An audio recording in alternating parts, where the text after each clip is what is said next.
আমি প্রণব কুমার গাঙ্গুলি, হুগলি জেলার শ্যামপুর উচ্চ বিদ্যালয়ের শিক্ষক।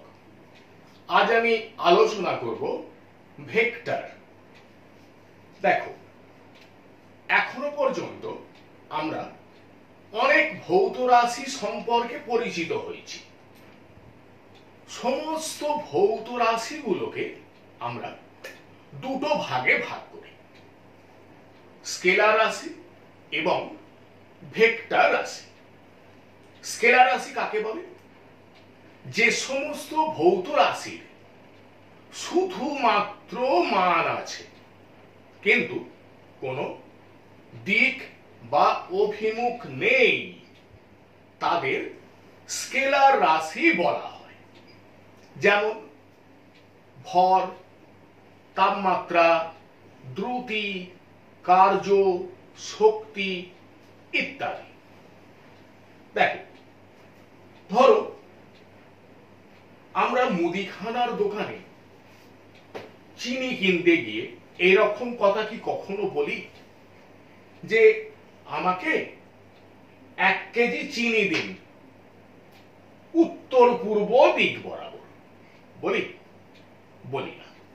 কি ধরো আমরা এরকম কথা বলি কি যে আমার শরীরে টেম্পারেচার এখন 98.4 ডিগ্রি ফারেনহাইট পূর্ব দিক বরাবর।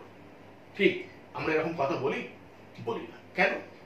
তার কারণ ভর, তাপমাত্রা এরা হলো স্কেলার রাশি, এদের শুধুমাত্র মান আছে, কিন্তু কোনো দিক বা অভিমুখ নেই। এবার দেখো ভেক্টর রাশি। ভেক্টর রাশি কাকে বলে? যে সমস্ত ভৌত রাশির মান এবং অভিমুখ দুই আছে এবং যাদের যোগ ভেক্টর যোগের নিয়ম অনুযায়ী হয়, তাদের ভেক্টর রাশি বলা হয়। যেমন সরণ, বেগ, ত্বরণ, বল ইত্যাদি।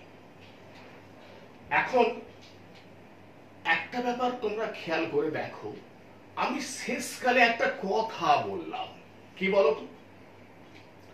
যাদের যোগ ভেক্টর যোগের নিয়ম অনুযায়ী হয়। এই কথাটা কেন বললাম?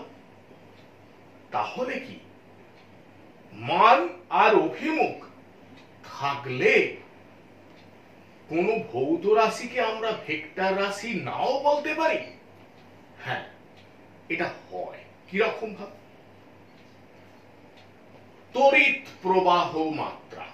দেখো, তড়িৎ প্রবাহ মাত্রার মান আছে, অভিমুখ আছে, কিন্তু তড়িৎ প্রবাহ মাত্রাকে আমরা কি ভেক্টর রাশি বলি?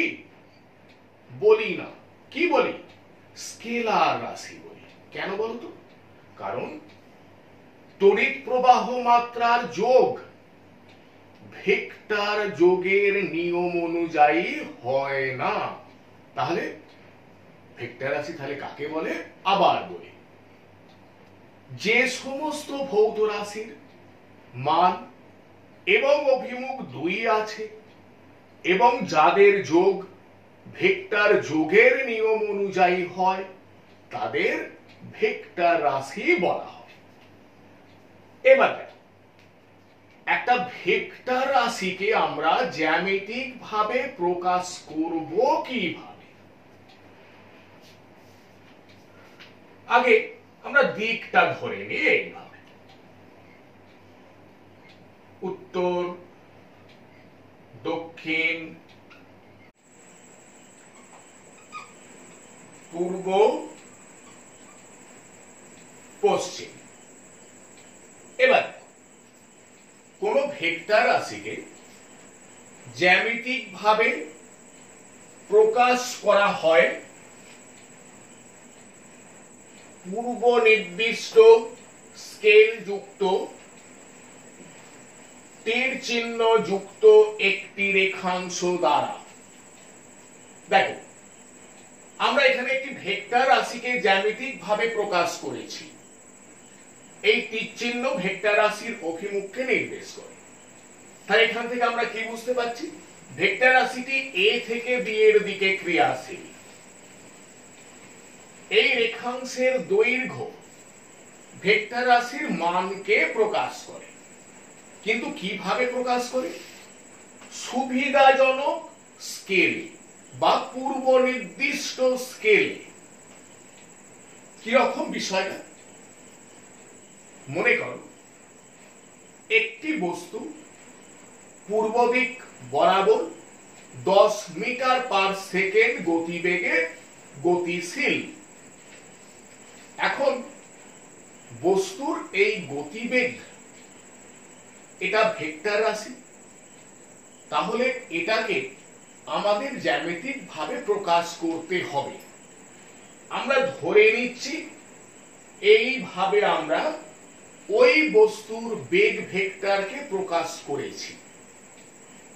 এখন আমরা যদি 1 সেমি দৈর্ঘ্যকে 2 মিটার পার সেকেন্ড হিসাবে ধরে নিই, তাহলে এই রেখাংশটির দৈর্ঘ্য হবে 5 সেমি। তাহলে বিষয়টা বোঝা গেল। এবার দেখ এখানে এই যে এ বিন্দুটাকে বলা হয় আদি বিন্দু, বা ইংরেজিতে বলা হয় টেল বা ইনিশিয়াল পয়েন্ট।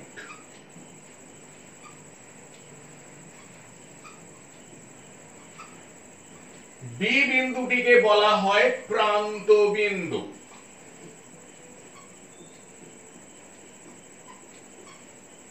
বা ইংরেজিতে বলা হয় হেড বা টার্মিনাল পয়েন্ট।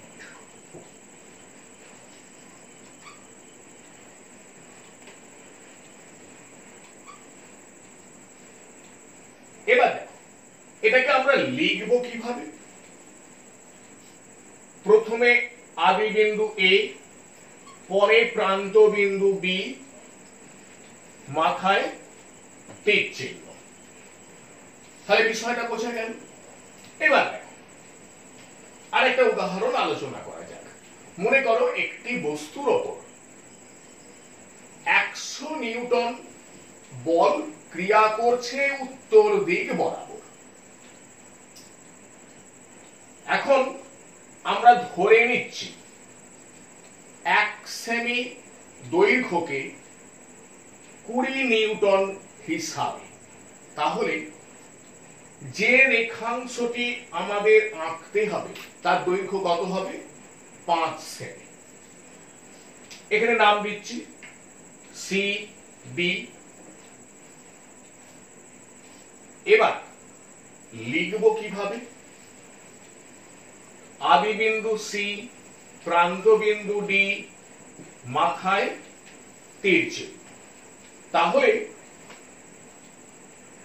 আমরা বিষয়টা বুঝলাম যে কোন ভেক্টর রাশিকে কিভাবে জ্যামিতিক ভাবে প্রকাশ করা হয়। এখন কোন ভেক্টর রাশিকে আমরা একটি অক্ষর তার মাথায় তীর চিহ্ন দিয়েও প্রকাশ করি বীজগাণিতিক ভাবে। কিরকম ভাবে? মনে করো কোন বস্তুর বেগ, এটাকে সাধারণত আমরা ভি দিয়ে লিখি। তাহলে বেগ ভেক্টরকে কিভাবে লিখব? ভি লিখে মাথায় তীর চিহ্ন। এবার দেখো বলকে আমরা সাধারণত বড় হাতের এফ দিয়ে লিখি। তাহলে বল ভেক্টর এফ লিখে মাথায় তীর চিহ্ন। বস্তু ত্বরণ, এটাকে সাধারণত আমরা ছোট হাতের এ দিয়ে লিখি। তাহলে ত্বরণ ভেক্টর ছোট হাতের এ লিখে মাথায় তীর চিহ্ন।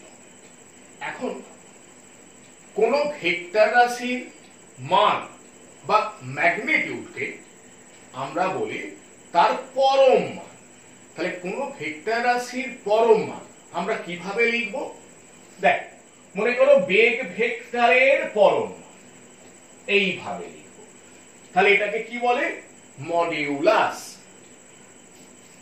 তাহলে এটা সমান আমরা এইভাবে লিখতে পারি, শুধু ভি। তার মানে এটা শুধু ভেক্টরটির পরম মানকে প্রকাশ করছে, দিক বা অভিমুখকে প্রকাশ করছে না। একইভাবে দেখো আমরা বলতে পারি বল ভেক্টরের পরম মান সমান কি? তাহলে এফ ভেক্টরের পরম মান সমান এফ। ত্বরণ ভেক্টরের পরম মান এটা, তাহলে এ ভেক্টরের পরম মান সমান এ। তাহলে বিষয়টা বোঝা গেল। তাহলে আমরা ভেক্টর রাশি সম্পর্কে একটা প্রাথমিক ধারণা পেলাম। এবার আমরা বিভিন্ন ধরনের ভেক্টর রাশি নিয়ে আলোচনা করব।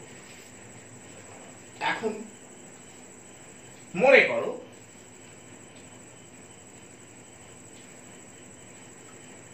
দুটো ভেক্টর এমন, এটা পি ভেক্টর, এটা কিউ ভেক্টর।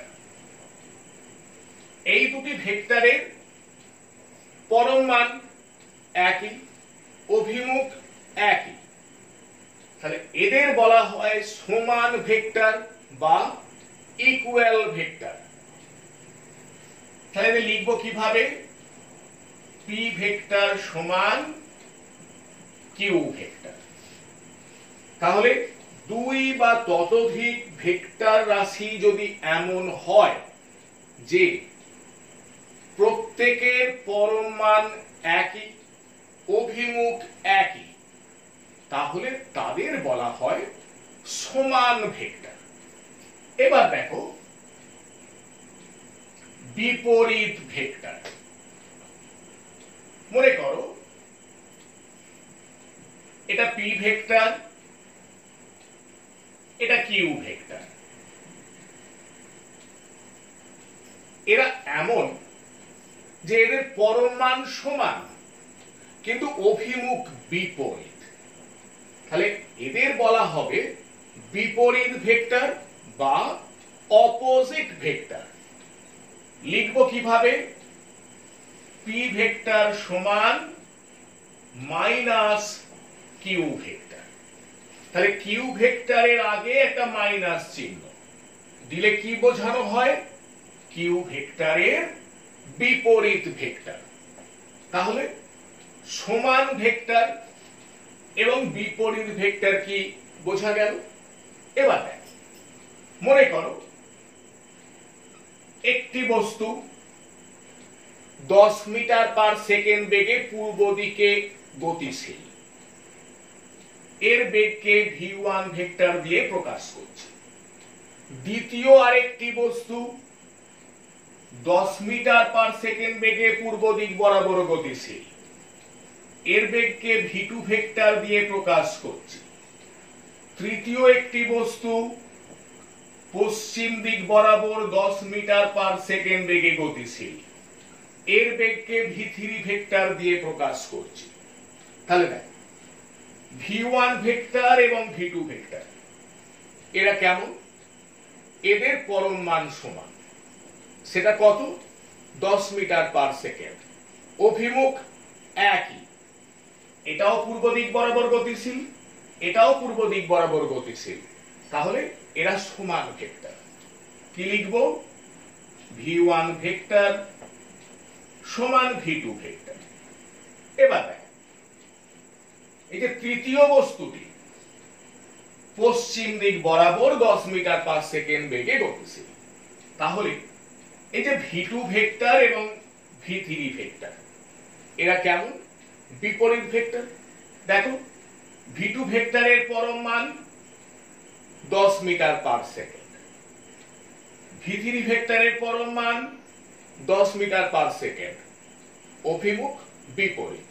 কারণ দ্বিতীয় বস্তুটি পূর্ব দিক বরাবর গতিশীল, তৃতীয় বস্তুটি পশ্চিম দিক বরাবর গতিশীল। তাহলে v2 ভেক্টর এবং v3 ভেক্টর কেমন, না এরা বিপরীত ভেক্টর। কিভাবে লিখব, v2 ভেক্টর সমান মাইনাস v3 ভেক্টর। তাহলে দেখো v1 ভেক্টর এবং v3 ভেক্টর এরা বিপরীত ভেক্টর, তাহলে v1 ভেক্টর সমান মাইনাস v3 ভেক্টর। তাহলে এখানে একটা জিনিস কি বোঝা গেল, যে v2 ভেক্টর এবং v3 ভেক্টর বিপরীত ভেক্টর, v1 ভেক্টর ও v3 ভেক্টর বিপরীত ভেক্টর, কিন্তু এদের পরম মান তো সমান। তাহলে দেখো আমরা এরকম লিখতে পারি, v1 ভেক্টরের পরম মান সমান v2 ভেক্টরের পরম মান সমান v3 ভেক্টরের পরম মান। ঠিক আছে, এবার আমরা আলোচনা করব এক রেখীয় ভেক্টর। দেখো মান নির্বিশেষে সমান্তরাল বা বিষম সমান্তরাল ভেক্টর গুলিকে এক রেখীয় ভেক্টর বলা হয়। লক্ষ্য কর, এটা এ ভেক্টর, এটা বি ভেক্টর,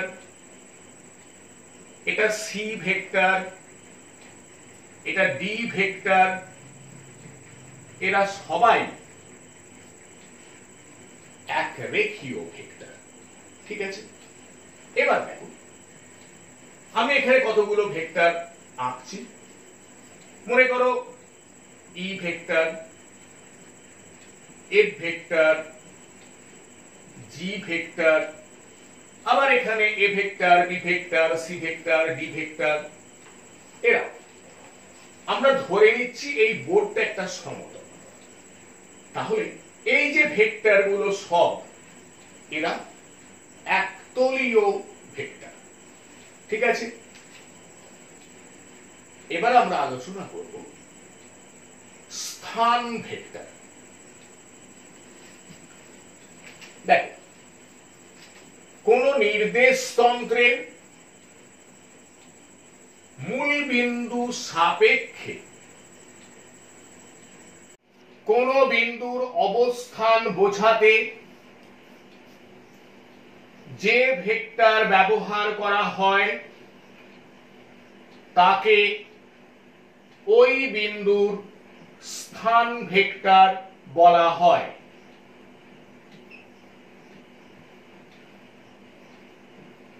দেখো এখানে যে নির্দেশ তন্ত্রটি আমি এঁকেছি সেটি হলো ত্রিমাত্রিক দক্ষিণাবর্তী কার্তেজীয় নির্দেশ তন্ত্র। ও হলো মূল বিন্দু, এখানে একটা বিন্দু নিলাম পি, তাহলে ওপি ভেক্টর হলো পি বিন্দুর স্থান ভেক্টর বা পজিশন ভেক্টর। এটাকে সাধারণত ছোট হাতের আর ভেক্টর দিয়ে প্রকাশ করা হয়। তাহলে দেখো পি বিন্দুর স্থান ভেক্টর আর ভেক্টর সমান ওপি ভেক্টর।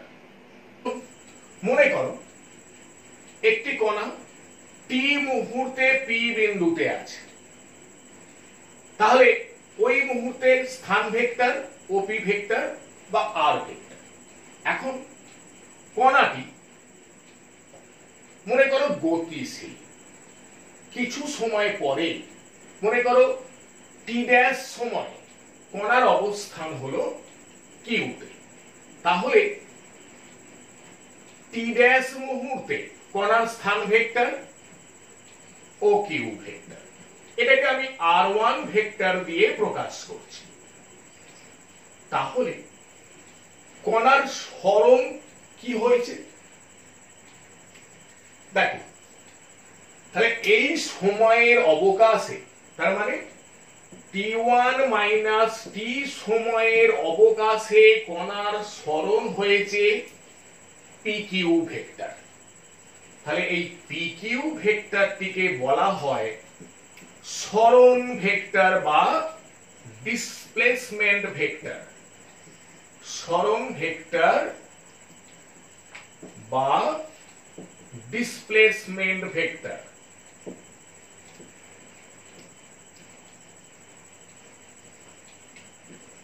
ঠিক আছে, এবার মনে করো কোন এক ব্যক্তি এ বিন্দু থেকে যাত্রা শুরু করল, উত্তর দিক বরাবর 10 মিটার গেল, গিয়ে বি বিন্দুতে পৌঁছালো। বি বিন্দুতে গিয়ে তার মনে হলো আর সে যাবে না, যেখান থেকে এসেছে সেখানেই ফিরে যাবে। সে আবার দক্ষিণ দিক বরাবর 10 মিটার এসে এ বিন্দুতে ফিরে এলো। তাহলে এই যে গেল এবং ফিরে এলো,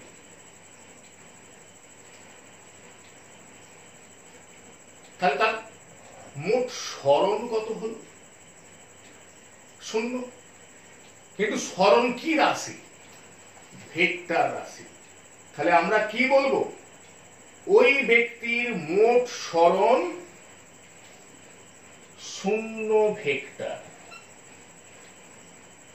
ঠিক আছে, বা মনে করো কোন বস্তু সমবেগে গতিশীল, তাহলে তার ত্বরণ কত? সমবেগে গতিশীল কণার ত্বরণ কত? নেই তো, 0 তো।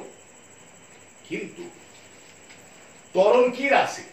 ভেক্টর রাশি। তাহলে আমরা কি লিখব? সমবেগে গতিশীল কণার ত্বরণ এ ভেক্টর সমান 0 ভেক্টর। মনে করো একটি কণা মূল বিন্দুতে স্থিরাবস্থায় আছে, তাহলে ওই কণার স্থান ভেক্টর কি হবে? ওই কণার স্থান ভেক্টর হবে আর ভেক্টর সমান 0 ভেক্টর। তাহলে দেখো 0 ভেক্টর কাকে বলে? যে ভেক্টরের আদি বিন্দু ও প্রান্ত বিন্দু সমাপতিত হয় এবং যে ভেক্টরের পরম মান 0 এবং অভিমুখ স্বেচ্ছ বা আরবিট্রারি, দেখো স্বেচ্ছ বা ইংরেজিতে বলা হয় আরবিট্রারি, তাকে 0 ভেক্টর বলা হয়। এখন 0 ভেক্টরের কয়েকটি ধর্ম আছে। কিরকম? মনে করো 0 ভেক্টর যুক্ত এ ভেক্টর সমান এ ভেক্টর। আবার 0 ভেক্টরের সঙ্গে কোন ভেক্টর গুণ করলে কি হবে? 0 ভেক্টর। তাহলে বিষয়টা বোঝা গেল। এবার আমরা আলোচনা করব একক ভেক্টর বা ইউনিট ভেক্টর। দেখো ইউনিট ভেক্টর কি? কোন নির্দিষ্ট দিক বরাবর একক মানের ভেক্টরকে ইউনিট ভেক্টর বা একক ভেক্টর বলা হয়। কোন ভেক্টর রাশির অভিমুখ বোঝাতে একক ভেক্টর ব্যবহার করা হয়। মনে রাখবে একক ভেক্টর মাত্রাহীন, এককহীন। তাহলে বিষয়টা লক্ষ্য করো। মনে করো পি বিন্দুর স্থান ভেক্টর হলো আর ভেক্টর, তাহলে আর ভেক্টর বরাবর একক ভেক্টর আর ক্যাপ বা আর হ্যাট এইভাবে উচ্চারণ করা হয়। তাহলে এটা সমান কি আর ভেক্টর বাই আর ভেক্টরের পরম মান, বা এটাকে এইভাবেও লেখা যায় আর ক্যাপ সমান আর ভেক্টর বাই আর। তাহলে দেখো আর ভেক্টর সমান আর ইন্টু আর ক্যাপ।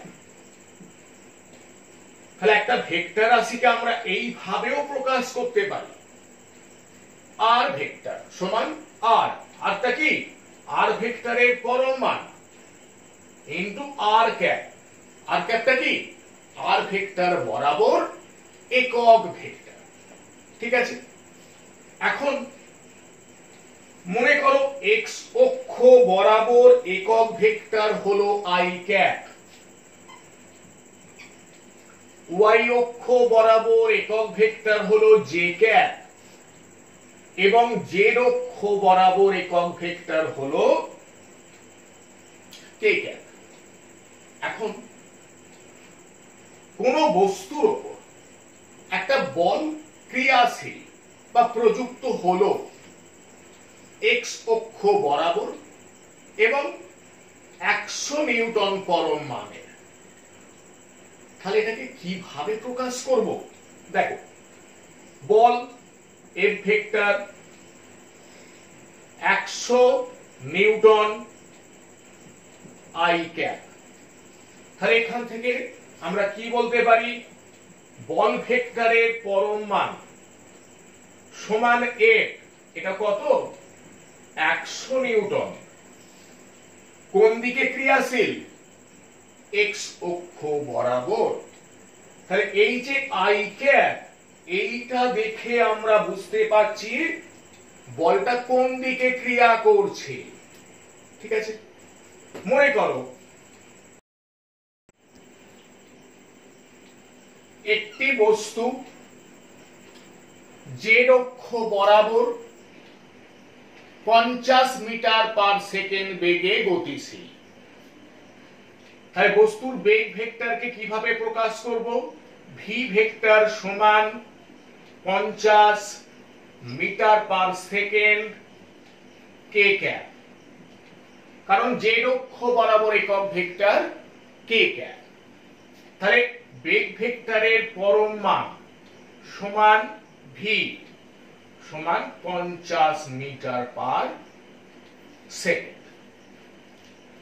তাহলে দেখো একক ভেক্টর ব্যবহার করা হচ্ছে কোন ভেক্টর রাশির অভিমুখকে প্রকাশ করার জন্য। ব্যাপারটা বোঝা গেল? এবার দেখো আমরা এবার আলোচনা করব ভেক্টর রাশির যোগ। দেখো ভেক্টর রাশির যোগ সমজাতীয় রাশির মধ্যেই হয়। তার মানে বেগ ভেক্টরের সঙ্গে বেগ ভেক্টর যোগ করা যায়, বল ভেক্টরের সঙ্গে বল ভেক্টর যোগ করা যায়, বেগ ভেক্টরের সঙ্গে বল ভেক্টর যোগ করা যায় না। এখন দুই বা ততোধিক সমজাতীয় ভেক্টর রাশির যোগ করলে যে ভেক্টর রাশিটি পাওয়া যায় তাকে বলা হয় লব্ধি ভেক্টর, বা ইংরেজিতে বলা হয় রেজাল্ট্যান্ট ভেক্টর। এখন এই রেজাল্ট্যান্ট ভেক্টর বিষয়টা কি আগে একটু আলোচনা করা যাক। মনে করি একটি বস্তু মূল বিন্দুতে আছে,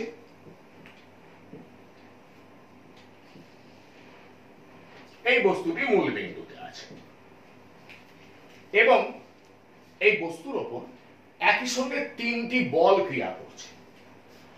একটি বল F1 ভেক্টর x অক্ষ বরাবর ক্রিয়া করছে, আরেকটি বল F2 ভেক্টর y অক্ষ বরাবর ক্রিয়া করছে এবং আরেকটি বল F3 ভেক্টর ঋণাত্মক y অক্ষ বরাবর ক্রিয়া করছে। মনে করি এদের পরম মান F1 সমান 6 নিউটন, F2 সমান 8 নিউটন এবং F3 সমান 2 নিউটন। এখন এদের লব্ধি বল কি হবে? আমরা এখন ধরে নিচ্ছি বস্তুর ওপর এই তিনটি বল ক্রিয়া করছে না, তার পরিবর্তে একটি বল ক্রিয়া করছে F ভেক্টর। F ভেক্টরের পরম মান F সমান 6√2 নিউটন এবং F ভেক্টর x অক্ষের সঙ্গে 45 ডিগ্রি কোণে ক্রিয়াশীল। এখন দেখা যাবে F1 ভেক্টর, F2 ভেক্টর এবং F3 ভেক্টর, এই যে তিনটি বল একই সঙ্গে বস্তুর ওপর ক্রিয়া করছে, এদের সম্মিলিত ক্রিয়ার ফলাফল এই একটি বলের বা F ভেক্টরের ক্রিয়ার ফলাফলের সঙ্গে সমান। তাহলে ব্যাপারটা বোঝা গেল? F1 ভেক্টর, F2 ভেক্টর এবং F3 ভেক্টর একই সঙ্গে ক্রিয়া করার ফলে যে ফলাফল হতো তার পরিবর্তে শুধু যদি F ভেক্টর, যার পরম মান 6√2 নিউটন, সেটা x অক্ষের সঙ্গে 45 ডিগ্রি কোণ করে ক্রিয়াশীল হলে একই ফলাফল হতো, তাহলে F ভেক্টর হলো F1 ভেক্টর, F2 ভেক্টর এবং F3 ভেক্টরের লব্ধি। তাহলে লব্ধি ভেক্টর কাকে বলে? দুই বা ততোধিক সমজাতীয় ভেক্টরের সম্মিলিত ক্রিয়ার ফলাফল। যে ভেক্টরের ক্রিয়ার ফলাফলের সমান হয় তাকে বলা হয় প্রথমোক্ত ভেক্টরগুলির লব্ধি ভেক্টর। এবার দেখ, ভেক্টর রাশির যোগ সাধারণ বীজগাণিতিক নিয়ম অনুযায়ী হয় না, এটা আমরা আলোচনা করেছি।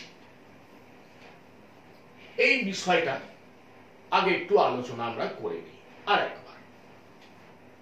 দেখ, 6 কেজি চিনি এবং 8 কেজি চিনি যোগ করলে কত হয়? 14 কেজি চিনি। এটা দেখো, সাধারণ বীজগাণিতিক নিয়ম অনুযায়ী আমরা এই যোগটা করতে পারলাম, কারণ বস্তুর ভর স্কেলার রাশি।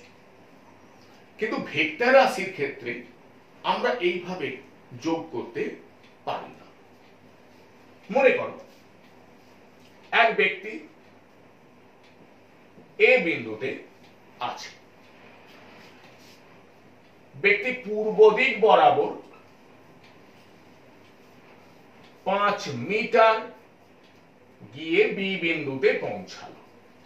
এরপর ওই ব্যক্তি উত্তর দিক বরাবর 5 মিটার গিয়ে সি বিন্দুতে পৌঁছালো। তাহলে প্রথম ক্ষেত্রে ব্যক্তির যে সরণ হয়েছিল সেই সরণ ভেক্টরের পরম মান কত? 5 মিটার। দ্বিতীয় ক্ষেত্রে সরণ ভেক্টরের পরম মান কত? 5 মিটার।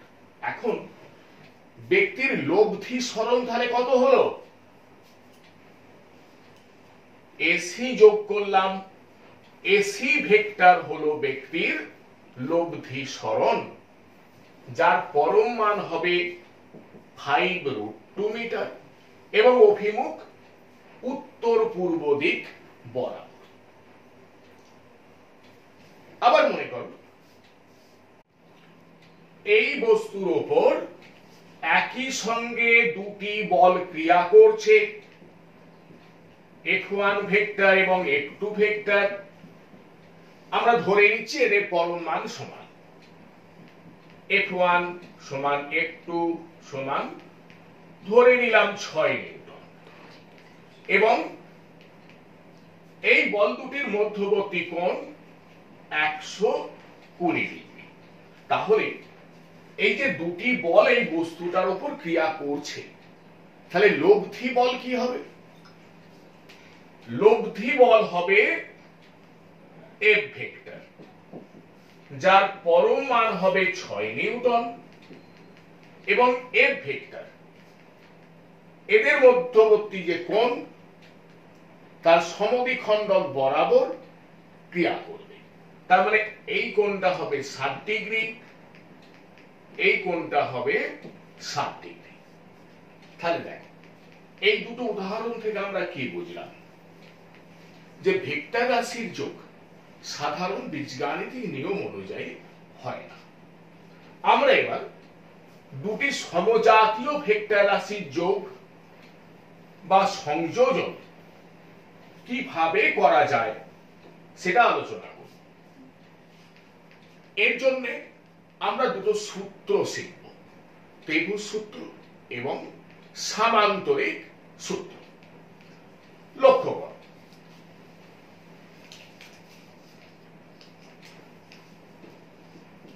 এখানে আমি দুটি সমজাতীয় ভেক্টর নিলাম, পি ভেক্টর এবং কিউ ভেক্টর। এদের সংযোজন বা যোগ করতে হবে। এখন কি করছি? এই কিউ ভেক্টরকে সমান্তরাল ভাবে সরিয়ে আনলাম, এমন ভাবে যাতে পি ভেক্টরের প্রান্ত বিন্দু এবং কিউ ভেক্টরের আদি বিন্দু মিলে যায়। এবার দেখো, এই যে কিউ ভেক্টরকে সমান্তরাল ভাবে সরিয়ে আনলাম, এতে করে কিউ ভেক্টরের পরম মান অপরিবর্তিত আছে এবং কিউ ভেক্টরের অভিমুখও অপরিবর্তিত আছে। এই ধরনের সরিয়ে আনাটাকে বলা হয় প্যারালাল শিফট। এবার পি ভেক্টরের আদি বিন্দু এবং কিউ ভেক্টরের প্রান্ত বিন্দু যোগ করছি, নাম দিলাম এ বি সি। তাহলে এসি ভেক্টর পি ভেক্টর এবং কিউ ভেক্টরের লব্ধি ভেক্টরকে নির্দেশ করবে। মনে করি লব্ধি ভেক্টর আর ভেক্টর। তাহলে P vector plus Q vector সমান আর ভেক্টর। এবার দেখো, এই যে এবিসি ত্রিভুজ, এর বাহুগুলোকে আমি এইভাবে লিখছি, এবি বিসি সিএ। দেখো এবি বিসি সিএ, দেখো এটাকে বলে একই ক্রমে লেখা। মানে এখানে আমি ঘড়ির কাঁটার ঘূর্ণনের বিপরীত দিকে লিখেছি পরপর, মানে অ্যান্টি ক্লকওয়াইজ ডিরেকশনে। আবার এইভাবেও লিখতে পারি, বিএ এসি সিবি। দেখো এইভাবে যদি আমি লিখি, এটাও একই ক্রমে লেখা, কিন্তু এটা ঘড়ির কাঁটার ঘূর্ণনের দিকে বা ক্লকওয়াইজ ডিরেকশনে লেখা। এবার লক্ষ্য করো, তাহলে এ বি বিসি সিএ, দেখো এ বি বিসি সিএ এটা একই ক্রমে পরপর আমি তিনটে বাহুকে লিখেছি। এবার আমি যদি এইভাবে বলি এ বি বিসি, দেখো এ বি বিসি, তারপরে আর সিএ বললাম না, বললাম এসি। তাহলে দেখো এই দুটো একই ক্রমে হলো, এটা হয়ে গেল বিপরীত ক্রমে। দেখো এ বি বিসি একই ক্রমে বললাম, তারপরে যখন আমি বলছি এসি, সেটা হয়ে গেল বিপরীত ক্রমে। তাহলে দেখো এই যে দুটো সমজাতীয় ভেক্টর পি ভেক্টর এবং কিউ ভেক্টর, এদেরকে এই যে এ বি সি ত্রিভুজ তার একই ক্রমে গৃহীত দুটি বাহু এবি এবং বিসি দ্বারা যদি মানে ও অভিমুখে প্রকাশ করা যায়, তাহলে বিপরীত ক্রমে গৃহীত তৃতীয় বাহুটি এসি ভেক্টর দুটির লব্ধিকে মানে ও অভিমুখে প্রকাশ করবে। দেখো তাহলে আমরা এখানে যে দুটি ভেক্টরের লব্ধি নির্ণয় করলাম সেটা করলাম ত্রিভুজ সূত্রের সাহায্যে। তাহলে ত্রিভুজ সূত্রটা কি? তাহলে ভেক্টর যোগে ত্রিভুজ সূত্রটি হলো, যদি দুটি সমজাতীয় ভেক্টরকে কোন ত্রিভুজের একই ক্রমে গৃহীত দুটি বাহু দ্বারা মানে ও অভিমুখে প্রকাশ করা যায়, তাহলে বিপরীত ক্রমে গৃহীত তৃতীয় বাহুটি ভেক্টর দুটির লব্ধিকে মানে ও অভিমুখে প্রকাশ করবে। এবার লক্ষ্য করো, মনে করো এটা পি ভেক্টর এবং এটা কিউ ভেক্টর। পি ভেক্টর এবং কিউ ভেক্টর হলো দুটি সমজাতীয় ভেক্টর। এবার এই কিউ ভেক্টরকে সমান্তরাল ভাবে সরিয়ে আনছি এমন ভাবে যাতে পি ভেক্টর এবং কিউ ভেক্টরের আদি বিন্দু মিলে যায়। এবার নাম দিচ্ছি এ বি সি। এখন বি বিন্দু থেকে এসি সরলরেখার সমান্তরাল একটি সরলরেখা অঙ্কন করছি, সি বিন্দু থেকে এবি সরলরেখার একটি সমান্তরাল সরলরেখা অঙ্কন করছি, যারা পরস্পরকে ডি বিন্দুতে ছেদ করল। তাহলে এ বি ডি সি হয়ে গেল একটি সামান্তরিক। এবার দেখ, তাহলে এবি এবং এসি হলো সামান্তরিকের দুটি সন্নিহিত বাহু। এই দুই বাহুর ছেদ বিন্দু এ বিন্দু দিয়ে সামান্তরিকের এবি কর্ণ অঙ্কন করলাম। তাহলে এবি ভেক্টর পি ভেক্টর এবং কিউ ভেক্টরের লব্ধিকে মানে ও অভিমুখে প্রকাশ করবে। মনে করি এবি ভেক্টর সমান আর ভেক্টর, তাহলে পি ভেক্টর যুক্ত কিউ ভেক্টর সমান আর ভেক্টর। তাহলে এই যে আমরা এখানে দুটি সমজাতীয় ভেক্টরের লব্ধি নির্ণয় করলাম, এটা করলাম সামান্তরিক সূত্রের সাহায্যে। তাহলে ভেক্টর যোগের সামান্তরিক সূত্রটি কি? যদি দুটি সমজাতীয় ভেক্টরকে কোন সামান্তরিকের দুটি সন্নিহিত বাহু দ্বারা মানে ও অভিমুখে প্রকাশ করা যায়, তাহলে ওই দুই বাহুর ছেদবিন্দু দিয়ে অঙ্কিত সামান্তরিকের কর্ণটি ভেক্টর দুটির লব্ধিকে মানে ও অভিমুখে প্রকাশ করবে। এবার এখন যখন আমরা দুটি সমজাতীয় ভেক্টর পি ভেক্টর এবং কিউ ভেক্টরের লব্ধি ত্রিভুজ সূত্রের সাহায্যে নির্ণয় করেছি, তখন কি করা হয়েছে? পি ভেক্টরের প্রান্ত বিন্দুর সঙ্গে কিউ ভেক্টরের আদি বিন্দু মেলানো হয়েছে। যখন সামান্তরিক সূত্রের সাহায্যে আমরা লব্ধি নির্ণয় করেছি, তখন কি করেছি? পি ভেক্টরের আদি বিন্দু এবং কিউ ভেক্টরের আদি বিন্দু মেলানো হয়েছে। তাহলে আমরা বুঝলাম যে ত্রিভুজ সূত্রের সাহায্যে এবং সামান্তরিক সূত্রের সাহায্যে কিভাবে দুটি সমজাতীয় ভেক্টরের লব্ধি নির্ণয় করা যায়। ওকে, এবার আমরা সামান্তরিক সূত্রের সাহায্যে থিটা কোণে ক্রিয়াশীল দুটি সমজাতীয় ভেক্টর পি ভেক্টর এবং কিউ ভেক্টরের লব্ধি আর ভেক্টরের পরম মান এবং অভিমুখ নির্ণয় করব। লক্ষ্য করো, এখানে ও এ ভেক্টর সমান পি ভেক্টর,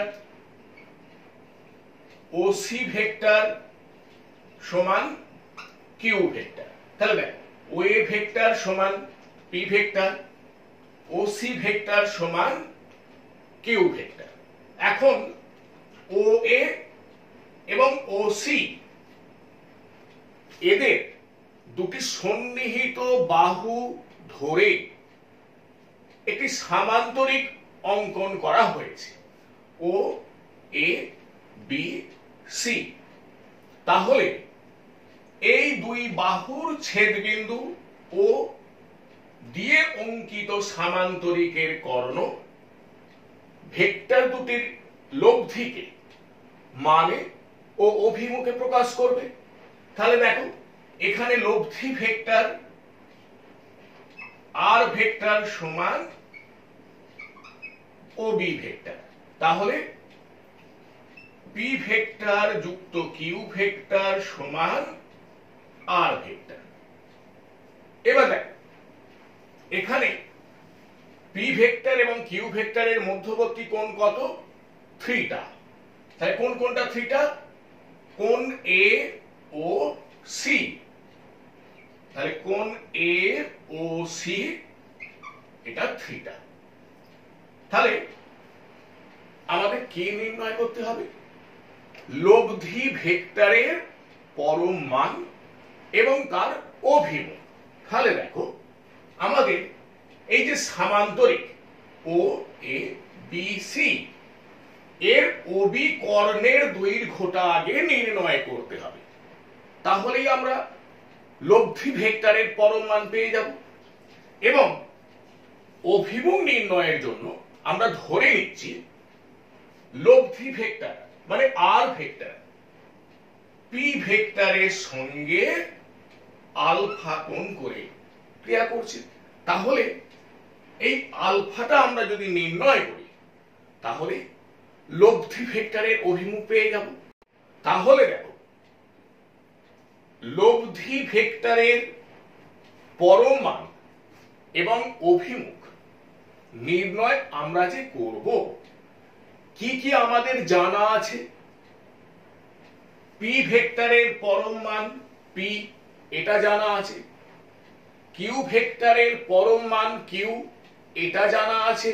আর পি ভেক্টর এবং কিউ ভেক্টরের মধ্যবর্তী কোণ থিটা, এটা আমাদের জানা আছে।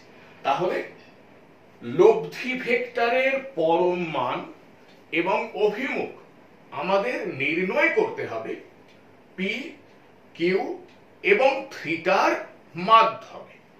এবার দেখো, তাহলে ও এ সমান পি, ও সি সমান কিউ, ও বি সমান আর। এবার দেখো, ও সি ভেক্টর যদি কিউ ভেক্টর হয় তাহলে এ বি ভেক্টর কি হবে? কিউ ভেক্টর হবে। তাহলে আমরা কি লিখতে পারি? এ বি সমান কিউ।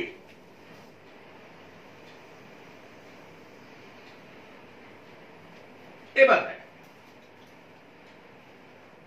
এটার জন্য একটা অঙ্কন করে নিতে হবে। কি? বি থেকে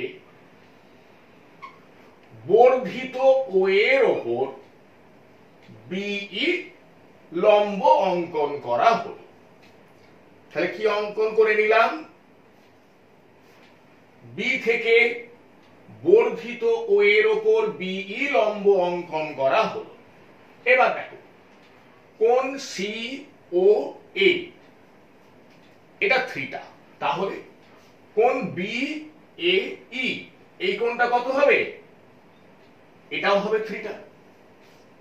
কেন?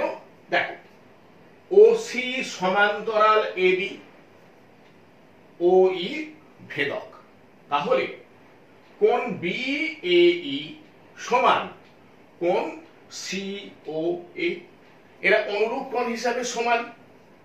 এবার দেখো তাহলে ত্রিভুজ ও বি ই এটা কেমন ত্রিভুজ? সমকোণী ত্রিভুজ। কোনটা সমকোণ? কোণ ও ই বি, এই কোণটা সমকোণ। তাহলে অতিভুজ কোনটা? ও বি। তাহলে আমরা কি লিখতে পারি? ওবি স্কয়ার সমান ওই স্কয়ার যুক্ত বি স্কয়ার, ঠিক আছে? বা ওবি, ওবি সমান আর আর স্কয়ার সমান ও ই। দেখো ও ই এটাকে কিভাবে লিখতে পারি? ও এ যুক্ত এ ই তার হোল স্কয়ার যুক্ত বি স্কয়ার বা আর স্কয়ার সমান, দেখো ও এ সমান পি লিখলাম যুক্ত এ ই। দেখো এইটা আমাদের জানা নেই, আমরা এটা নির্ণয় করে নেব। লক্ষ্য করো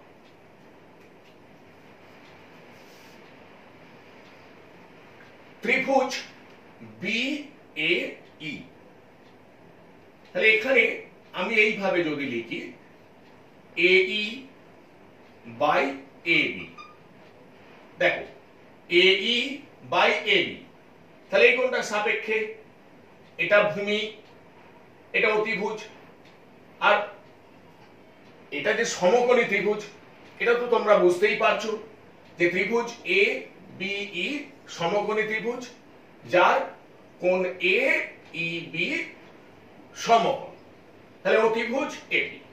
যাই হোক দেখো তাহলে এ ই বাই এ বি, তাহলে এই কোণটা সাপেক্ষে, এটা ভূমি, এটা অতিভুজ, তাহলে কি হলো? cos theta.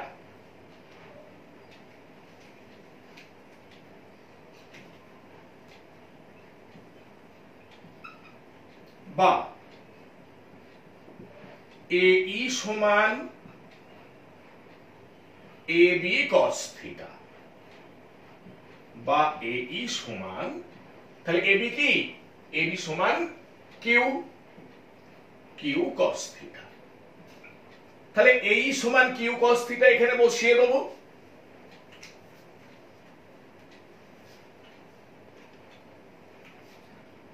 তাহলে P plus Q cos theta whole square যুক্ত বি স্কয়ার, দেখো বি স্কয়ার, লক্ষ্য করো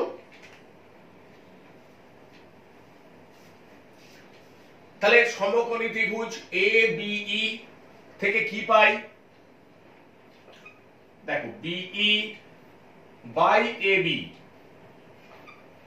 সমান, দেখো এই কোণটা সাপেক্ষে, এটা লম্ব, এটা অতিভুজ, তাহলে সাইন থিটা বা বিই সমান এ বি সাইন থিটা,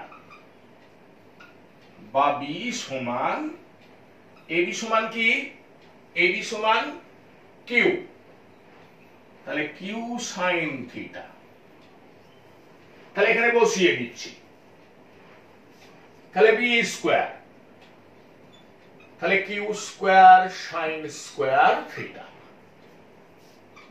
বা আর স্কয়ার সমান, তাহলে দেখো পি প্লাস কিউ cos থিটার হোল স্কয়ার, তাহলে একে ভাঙছি, পি স্কয়ার যুক্ত 2pq cos থিটা যুক্ত q square cos square theta যুক্ত q square sin square theta, বা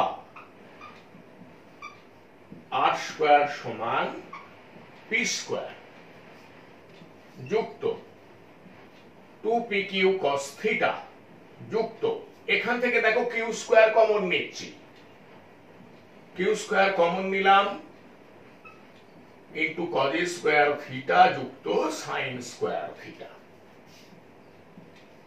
বা r স্কয়ার সমান p স্কয়ার যুক্ত 2pq cos থিটা যুক্ত q স্কয়ার, কারণ আমরা জানি cos স্কয়ার থিটা যুক্ত sin স্কয়ার থিটা সমান 1, তাহলে বা r সমান রুট ওভার p স্কয়ার যুক্ত q স্কয়ার যুক্ত 2pq cos থিটা। তাহলে দেখো আমরা লব্ধি ভেক্টরের পরম মান পেয়ে গেলাম।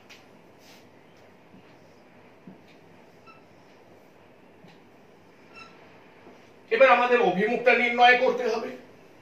তাহলে লক্ষ্য করো,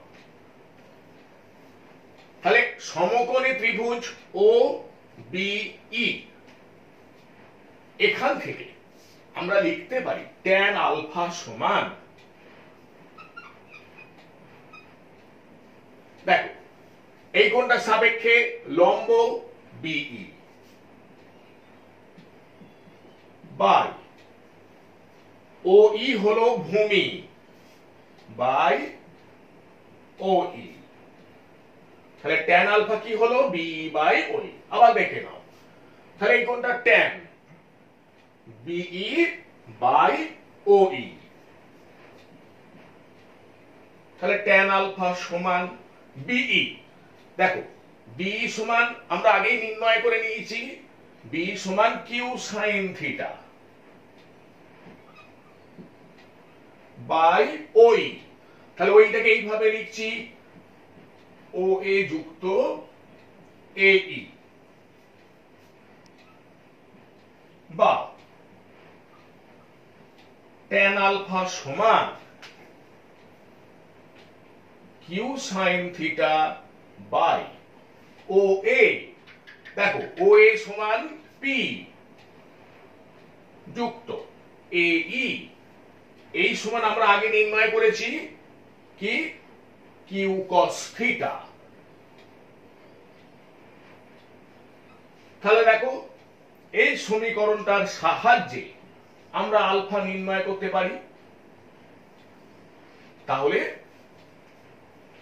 সামান্তরিক সূত্রের সাহায্যে থিটা কোণে ক্রিয়াশীল দুটি সমজাতীয় ভেক্টর পি ভেক্টর এবং কিউ ভেক্টরের লব্ধি আর ভেক্টরের পরম মান এবং অভিমুখ আমরা নির্ণয় করতে পারলাম। এবার দেখো এখানে একটা দুটো বিশেষ ক্ষেত্র আলোচনা করব। প্রথম হচ্ছে, যদি এই দুটি ভেক্টর থিটা কোণে ক্রিয়াশীল, এটা যেটা আমরা বলেছি, সেই থিটা যদি 0 ডিগ্রি হয়, তাহলে আমরা কি ধরে নিয়েছি, পি ভেক্টর এবং কিউ ভেক্টর থিটা কোণে ক্রিয়াশীল। এখানে আমরা ধরে নিচ্ছি থিটাটা 0 ডিগ্রি, তার মানে একই দিকে দুটি ভেক্টর ক্রিয়া করছে। তাহলে দেখো লব্ধি ভেক্টরের পরম মান কি হবে, আমরা এখান থেকে কি পাবো, পি স্কয়ার যুক্ত কিউ স্কয়ার যুক্ত 2pq cos 0 ডিগ্রি, তাহলে r সমান, cos 0 ডিগ্রি সমান 1, তাহলে পি স্কয়ার যুক্ত কিউ স্কয়ার যুক্ত 2p কিউ বা আর সমান p plus Q whole square তার বর্গমূল। তাহলে আর সমান কি হলো p প্লাস কিউ এবং tan আলফা দেখ তাহলে Q sin 0 degree by p plus Q cos 0 degree. তাহলে এটা কত হচ্ছে 0। তাহলে আলফাটা কত 0 ডিগ্রি। তাহলে বিষয়টা কি হলো না p ভেক্টর এবং q ভেক্টর যদি একই দিকে ক্রিয়াশীল হয় তাহলে লব্ধি ভেক্টরের পরম মান হবে p ভেক্টর এবং q ভেক্টরের পরম মানের সমষ্টির সঙ্গে সমান। ঠিক আছে, এবং আলফাটা 0 ডিগ্রি। আলফাটা আমরা কি ধরেছি যে লব্ধি ভেক্টর আর ভেক্টর যদি p ভেক্টরের সঙ্গে আলফা কোণ করে ক্রিয়া করে তাহলে tan আলফা সমান q sin theta by p plus q cos theta. সেটা কত পেলাম 0 ডিগ্রি। তার মানে লব্ধি দুটো ভেক্টর যেদিকে ক্রিয়া করছে সেই দিকে ক্রিয়া করবে। এবার যদি থিটা সমান 90 ডিগ্রি হয় তার মানে p ভেক্টর এবং q ভেক্টর যদি সমকোণে ক্রিয়া করে একে অপরের সঙ্গে সমকোণ করে ক্রিয়া করছে। দেখো এরকম ভাব। তাহলে এখানে আয়তক্ষেত্র হবে কারণ এই কোণটা 90 ডিগ্রি।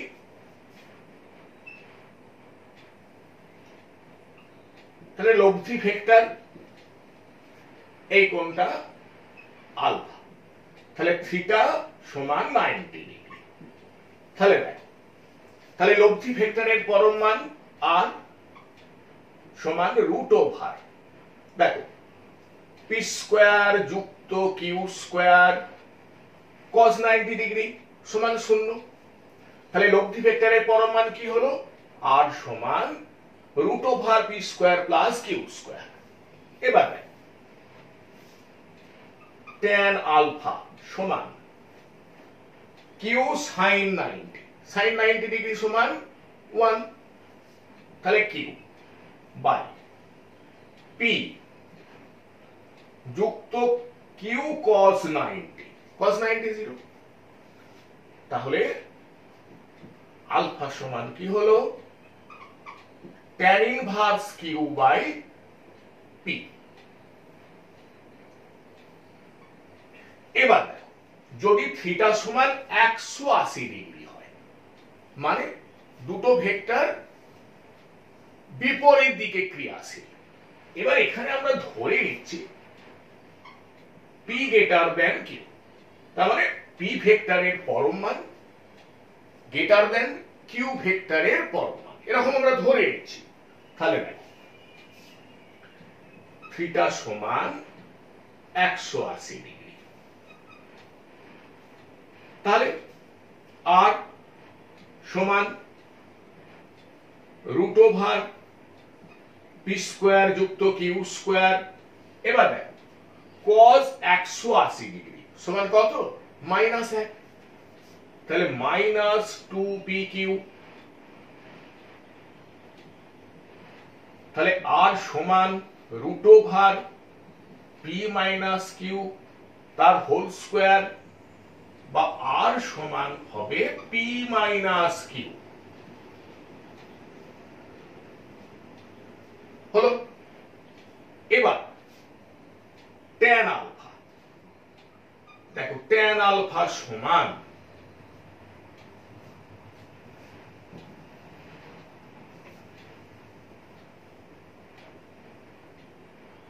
Q sine theta. তাহলে এখানে কি পেলাম? Q sine 180 degree, sine 180 degree 0 by P. এবার দেখো cos 180 ডিগ্রি সমান -1, তাহলে পি মাইনাস কি সমান কি পেলাম? 0। তাহলে tan আলফা সমান 0 বা আলফা সমান 0 ডিগ্রি। এবার দেখো আলফাটা আমরা কি ধরেছি? যে লব্ধি ভেক্টর পি ভেক্টরের সঙ্গে আলফা কোণ করলে, তাহলে এখানে লব্ধি ভেক্টর পি ভেক্টরের সঙ্গে কত কোণ করছে? 0 ডিগ্রি। তার মানে দুটি সমজাতীয় ভেক্টর যদি 180 ডিগ্রি কোণে ক্রিয়াশীল হয়, তাহলে লব্ধি ভেক্টরের অভিমুখ কোন দিকে হবে?